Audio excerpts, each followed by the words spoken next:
bonjour, good morning, magandang umaga sa inyong lahat. You're watching Eagle News Mornings from Canada. I'm Marco Zeruto, coming to you from Toronto, bringing you news from across the country.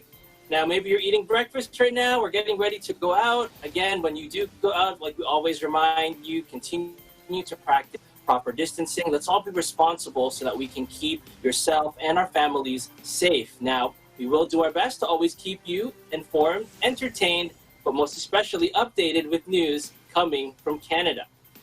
So let's start off today with the weather. Let's start with Metro Manila. Today, AccuWeather is forecasting a high of 28 degrees Celsius with mostly cloudy skies. Let's look now at the weather across the nation of Canada. Our weather street scene comes from Calgary, Alberta, thanks to Justin Gampal for this video. In Vancouver, Canada, it is partly sunny at 19 degrees Celsius. In Edmonton, cloudy, 19 degrees Celsius. In Calgary, partly sunny at 18. In Regina, Saskatchewan, mostly cloudy, 19 degrees Celsius. In Winnipeg, Manitoba, mostly cloudy, 21. Montreal, mostly cloudy, a nice 30 degrees Celsius. In our nation's capital, it's cloudy at 31. In the Atlantic provinces, in Halifax, cloudy at 22 degrees Celsius. In Fredericton, mostly cloudy, 25 degrees Celsius. In St. John's, Newfoundland, partly sunny, 23 degrees Celsius. And here, Toronto, light rain, or I should say now light rain. Earlier we had a thunderstorm and a tornado watch, 22 degrees Celsius. Let's go now to today's headlines. Well, with Justin Trudeau wrapped up in another scandal this past week, maybe a little pressure relief was needed, or maybe not, depends on how you look at it. But just a short while after the latest ethics controversy came out, the federal government all of a sudden made an announcement that they've reached an agreement with the provinces and the territories for more assistance to the tune of $19 billion. From the outset, our government has worked closely with the provinces and territories to support Canadians during the pandemic. Fighting COVID-19 has always been a Team Canada effort, and it continues to be as we move into the recovery phase. We've been working with our provincial and territorial partners to outline what needs to be done over the next 6 to 8 months to safely restart our economy. And today, I have some good news to share. Our government will invest over $19 billion to ensure the provinces and territories have the support they need to protect the health of Canadians, help people get back to work safely, and prepare for a potential second wave. As part of this agreement, we've outlined 7 priority areas on which to focus our efforts, like increased testing and contact tracing, securing more personal protective equipment, and more support for the most vulnerable, including for seniors in long-term care facilities and nursing homes. But COVID-19 isn't just a health crisis, it's an economic crisis, too. So when we talk about the recovery phase, it's not just about making sure we can detect, control, and prevent future outbreaks. It's also about helping people, businesses, and entire communities adjust to our new normal, because until we find a vaccine, the daily threat of COVID-19 will not disappear.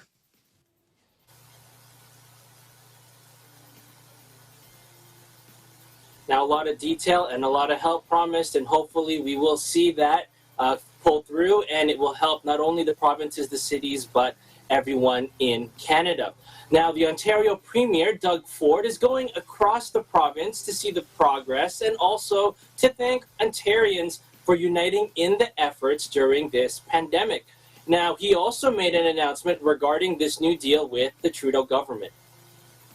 Today, following weeks of negotiations, Canada's premiers reached a historic agreement with our federal counterparts.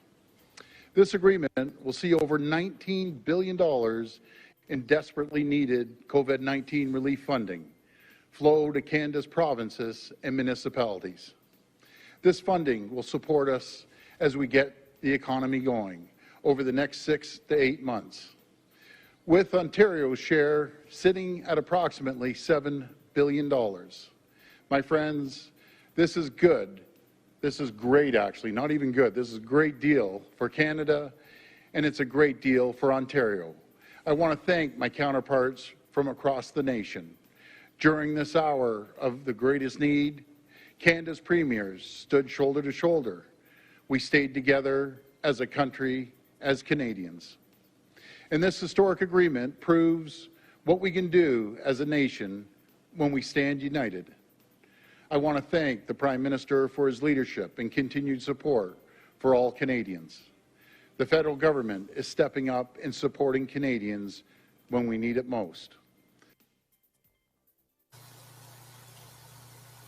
Now, with cities facing massive budget deficits, the help coming from both the federal and provincial governments is going to be very, very helpful, as there are so many things that need to be paid for during this pandemic. So the federal government and the provincial government help will be absolutely welcomed by the cities. Now, with most of Ontario now in phase 3 and with the remaining regions anticipating the go-ahead sooner rather than later, Ontarians are continuing to prepare for what this new normal will look like.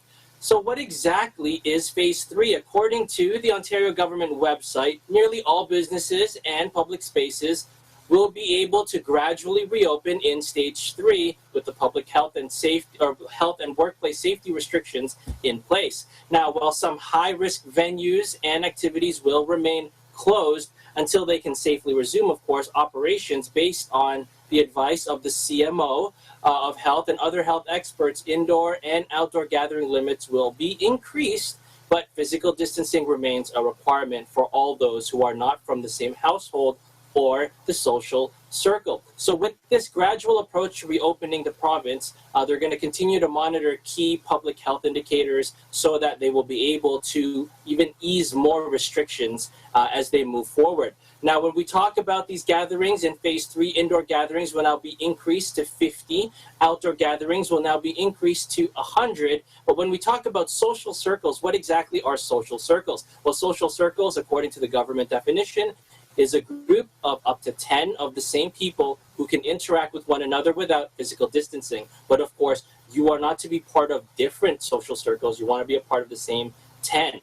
Now, we look at the different venues that will be opening. We talk about fitness centers and community centers. All of these different places will be open, but of course, certain criteria need to be met. Now, when we talk about the gyms, we have to make sure that they said that the weights and the exercise facilities, there's proper distancing, that everything is disinfected. But of course, whatever they're trying to do, the limit inside the buildings is only up to 50. Now, more details of phase 3 in Ontario is on the government website. And if you want to find more further details, just check out the website there for those details regarding phase 3. Now, joining us live is Eagle News correspondent Kathleen Cruz to update us on what's happening with British Columbia's restart plan. Good morning, Kathleen. I heard that phase 3 is also happening there in British Columbia. Good morning, Marco. Yes, correct. British Columbia continues phase 3 of 4-phase COVID-19 plan. Actually, as of today, 28 new cases of COVID-19 has been added to the total of 3,198 cases in British Columbia. Sad to say, one of the recent outbreak is the healthcare facility in Vancouver in the neonatal intensive care unit at St. Paul's Hospital. Active contact tracing is also ongoing, and individuals and families are currently in isolation and being monitored.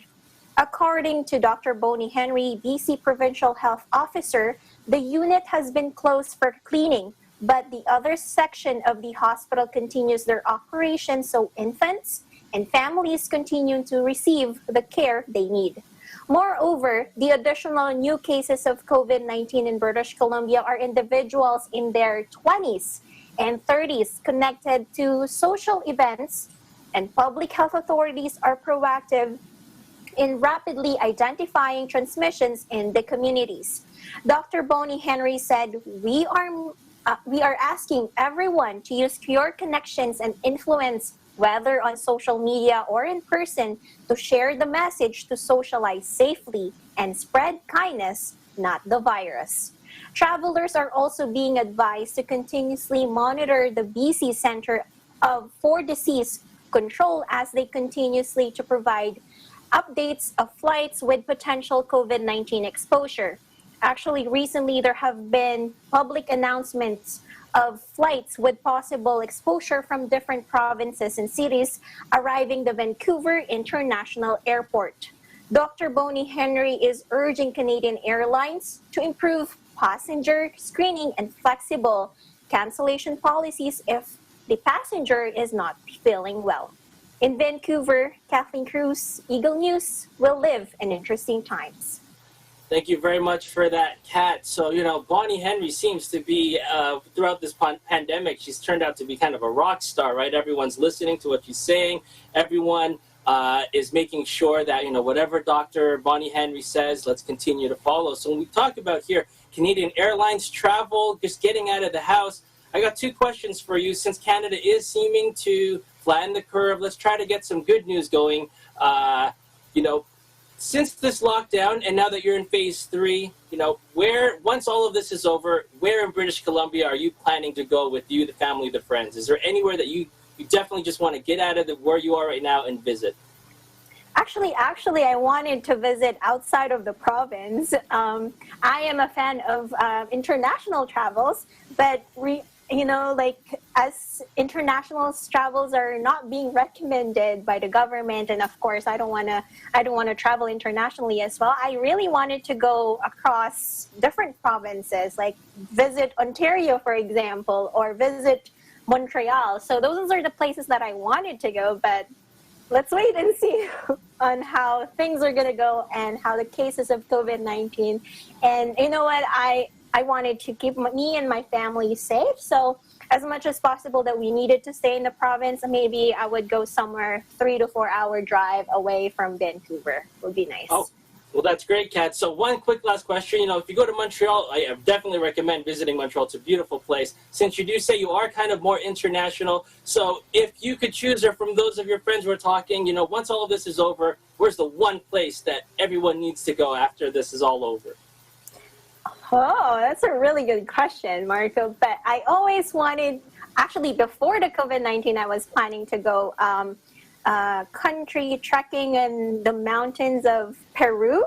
Wow. I wanted to see Machu Picchu, but the COVID situation happened, so that didn't happen. So maybe, if vaccine is already available for everybody, then I would probably consider again to go to Machu Picchu and hike that mountain. Well, it's one of my bucket lists. So hopefully, once this is all over, you're able to do that again. Thank you very much, Kat. We'll see you next time. Thank you, Marco. Good morning, everyone. If you're just joining us, it's about 7:15. You're watching Eagle News Mornings from Canada.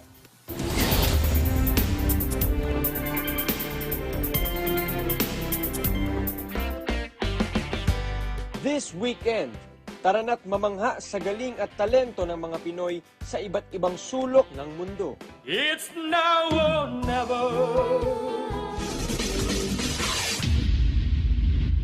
Have you ever seen the rain? It's so easy. Abangan sila at mapawaw dito lang sa pinakamalawak na talent competition on Philippine TV and online. Ito ang Tagisan ng Galing. The ones who make a brighter day, so let's start giving. Tagisan ng Galing is presented by SMC Infrastructure, building a better world. Sandig sugar-free white coffee, puno ng white coffee taste without the sugar, kaya lower calories. Try mo na Sandig sugar-free white coffee. Sarap ng white coffee, now sugar-free.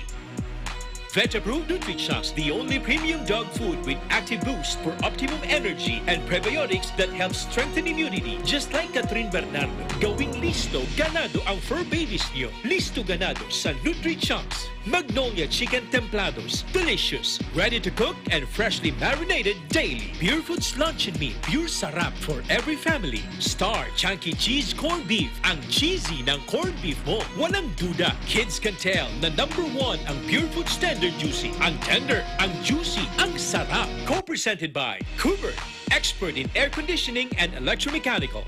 Also engaged in structural, electrical, fire protection, plumbing and sanitary services. Cooper, your ultimate MEPS and air conditioning solutions. Unlad Incorporated International, fight against global poverty. New San Jose Builders Incorporated. Canrib Corporation, your ventilation and air conditioning specialist. Vita Herbs Philippines Green Coffee. Masarap, mabango, at healthy pa. Puerto Rico Resort and Convention Center, Cabiao, Nueva Ecija. I love Puerto Rico. In participation with Rain or Shine Elastomeric Waterproofing Paint, Matimco, R Square Variables Incorporated, Compizel Enterprises, Saisho International Trading Corporation, DN Steel, EMAC UPB Roof Corporation. East West Bank, your dream, our focus.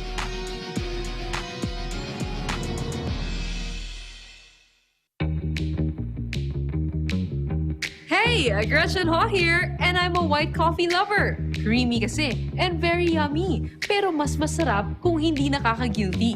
Check my new discovery, San-Mig Sugar-Free White Coffee. Puno ng white coffee taste without the sugar, kaya lower calories. Try mo na! San-Mig Sugar-Free White Coffee. Sarap ng white coffee, now sugar-free.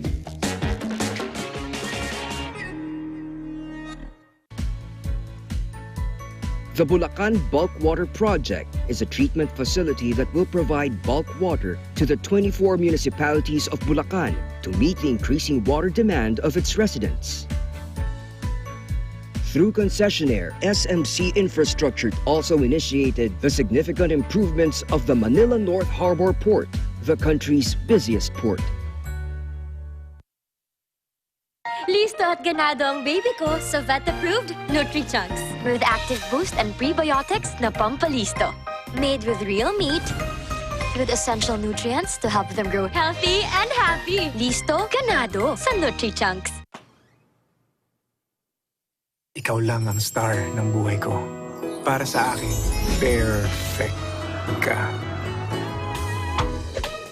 Ibang klase ang sarap ng corned beef mo. Ang cheesy ng corned beef mo. Pag Star Chunky Cheese Corned Beef, sarap ng corned beef, inangat pa ng real cheese cubes. Kaya perfect ang sarap. Star Chunky Cheese Corned Beef.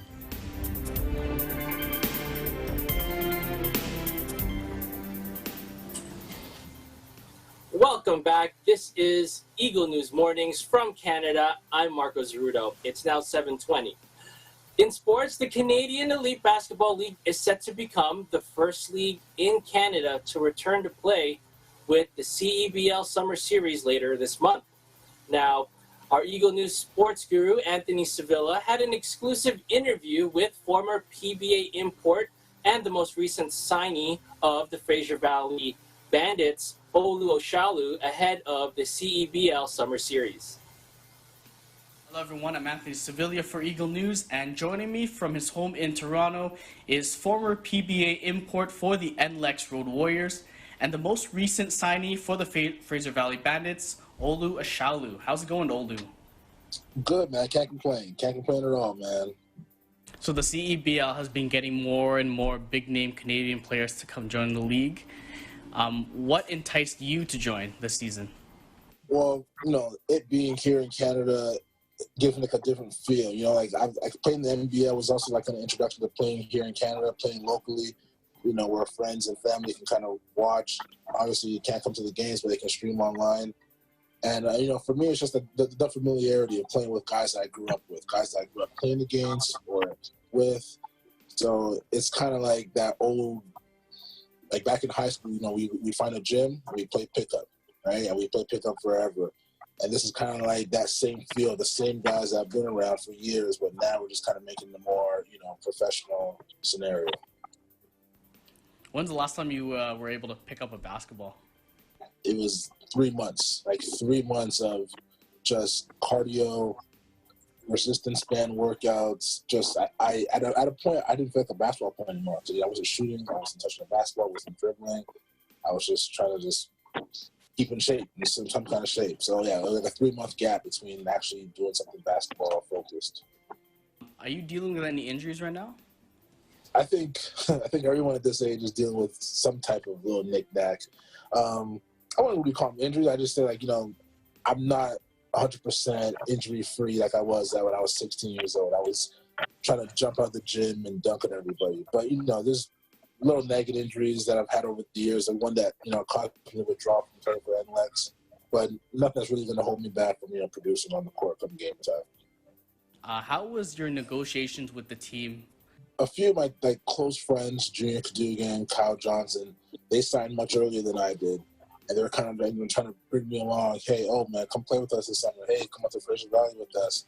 So they're kind of egging me on and whatnot. I'm familiar with Coach Julius. We've been friends in the basketball circles here in Ontario, Toronto for years.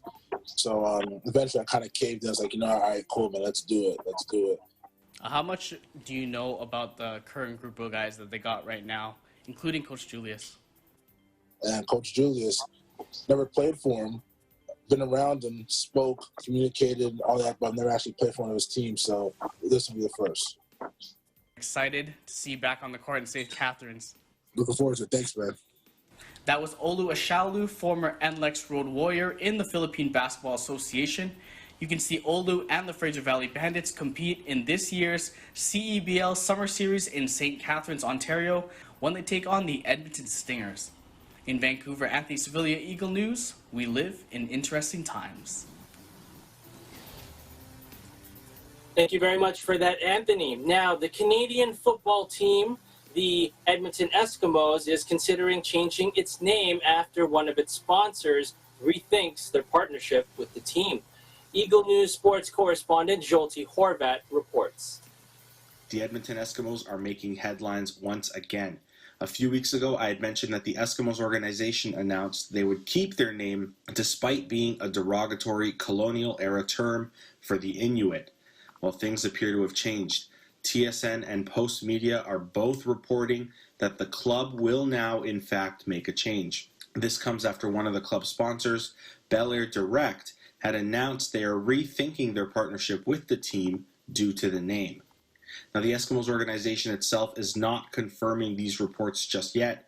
However, Aaron Paquette, a city councillor in Edmonton, tweeted that he met with the CFL club on Thursday, and while he didn't confirm a name change, he was, quote, very impressed with the potential coming out of our conversation. He went on to write, I can't say any more, but we'll see what develops.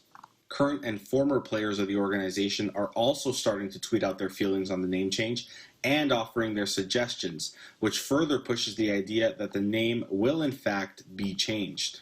Some early popular names for the team are the Edmonton Energy, the Edmonton Elks, and the favorite so far, the Edmonton Empire, which the current organization actually owns the trademark for. On July 8th, the club promised to speed up another review of its name and stated they will provide an update by the end of July. In Vancouver, I'm Jolty Horvath, Eagle News, we live in interesting times. Thank you very much for that, Jolty. Now, the Major League Baseball team, the Toronto Blue Jays, have been prohibited from playing in Canada due to the coronavirus. Eagle News sports correspondent Zarita Sese files this report. We're just 4 days away from the opening pitch of the start of the MLB season, and the Toronto Blue Jays find themselves homeless as the Canadian government declines the team's request to play their home games on their home turf at the Rogers Centre in Toronto. There were rumblings throughout the week that the Canadian government was going to rule in favor of the team's request and allow all home games to be played on Canadian soil. The Blue Jays had already received prior approval to finish off their training camp in Toronto and were just waiting for next steps about their season. Mayor of Toronto, John Tory, and Premier of Ontario, Doug Ford, were all in favor of the Blue Jays coming home for the season, both stating that the 150-page rule book exceeds the recommended protocols. The plan proposed by the team and the league called for all players to be quarantined in the Toronto Marriott City Centre Hotel attached to the Rogers Centre, with heavy fines attached to any violations. Despite municipal and provincial government approvals, the decision to decline the request on the federal level was made official on Saturday by statements by the Canadian government and President and CEO of the Blue Jays, Mark Shapiro. In a statement made by the Canadian government, they acknowledge the progress that Canada has made in flattening the curve. However, with the border between the U.S. and Canada remaining closed until August 21st, they will continue to follow the advice of health experts to ensure that Canadians are protected. This is further echoed by Shapiro's comments stating that the safety of the broader community, our fans, and the team remained the priority to everyone involved, and with that, the club completely respects the federal government's decision. The next option for the team would be to play at Salen Field in Buffalo, New York, where their AAA affiliate team, the Buffalo Bisons, play. Though this is no Rogers Center, many players on the team's current roster had already tested this field out as they had their stints with the Bisons before being called up to the big leagues. Mayor of Buffalo, Byron Brown, used Twitter to show his support in housing the team when he tweeted, "As Mayor of Buffalo, I would love to see the Toronto Blue Jays play at Salen Field." As of July 16th, Buffalo's current confirmed COVID count is 176, which seems like peanuts compared to Dunedin, Florida, where the team first started their season. The Toronto Blue Jays will play their first home game of the season on July 29th, where they will play the reigning World Series champion, the Washington Nationals. With such short notice, the team and the rest of the league will need to make the necessary adjustments to house these birds, and will need to do so quickly. Reporting from Toronto, Canada, Zarita Sese, Eagle News, we live in interesting times. Thank you very much for that, Zarita. Now, life in the NBA bubble for the Philadelphia 76ers, Mike Scott and Joel Embiid, is great so far. With more, here is Eagle News correspondent Edwin Vergara.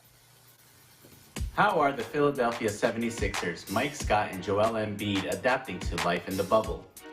The two share how they're getting back on the court and concerns about the bubble. Definitely been very competitive, back and forth. Like Coach said, everyone's came in shape. Shout out my man Joe. But it's been great, man. Joe's been playing great. Trying to double him, make it hard for him, foul him when I can. Not been working, but for the most part, like Coach said, it's definitely been impressive. I just know how to adapt to situations. It's not that bad. Hotel room's good, food is solid. It's just basketball. It feels like a camp, like a basketball camp. You just go from your room to the court, to the room. See some players here and there, but for the most part, I'm not really tripping on this. It's straight. It's cool. For about 3 days, so. It's the start. So far, so good. Hopefully it keeps going. But I have nothing to complain about. I'm here to win a championship, and that's what I intend to do. I have no expectations. Just like I said, I just want to stay healthy and be healthy and stay healthy. So that's all that matters to me. Tune in to Eagle News for more highlights on the restart of the NBA season. In New Jersey, Edwin Vergara, Eagle News, we live in interesting times. Thank you very much for that, Edwin. Well, that's our program for today. On behalf of the team, we will continue to always keep you updated, hopefully entertained, but most importantly, informed, so that you can continue to keep safe your family, your friends, and yourself. Thank you for watching. Salamat po sa panonood. In Toronto, Marco Zerudo, Eagle News. We live in interesting times. Bonjour, good morning, magandang umaga. Stay tuned for Kid Kwento coming up next.